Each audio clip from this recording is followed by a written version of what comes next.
नाशकात विजांच्या गडगडाटासह पाऊस झाल्याने शेती पिकांचं मोठं नुकसान, तर नागपूरसह परिसरात रात्री झालेल्या अवकाळी पावसामुळे हजारो पोती धान्य भिजलं। राज्यात पुढील 4 ते 5 दिवस अवकाळीसह गारपिटीची शक्यता। मुंबईमध्ये आज तुरळक पावसाच्या सरी कोसळणार, हवामान खात्याचा इशारा। ठाणे, पालघर, रायगडमध्येही पावसाचा अंदाज। सुप्रीम कोर्टातील सर्व न्यायाधीशांनी संपत्तीची माहिती द्या। संपत्तीची माहिती सुप्रीम कोर्टाच्या वेबसाईटवर जाहीर करावी, सरन्यायाधीश संजीव खन्ना यांचे निर्देश। वक्फ दुरुस्तीच्या विधेयकाविरोधात मतदान केलं, वक्फच्या जमिनींची विक्री करू असं काल शहांच्या तोंडून आलं।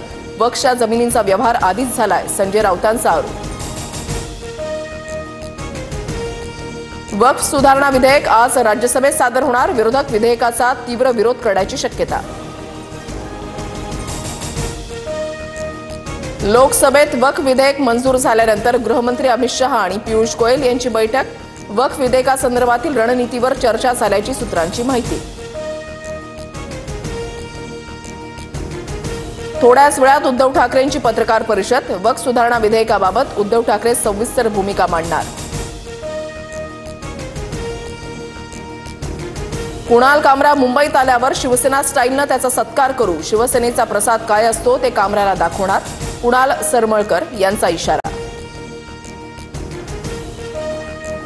राज ठाकरेंच्या सूचनेनंतर मनसे आक्रमक, मनसे कार्यकर्त्यांकडून बँकांमध्ये जाऊन विचारणा, मराठीत काम झालं पाहिजे, मनसेची मागणी।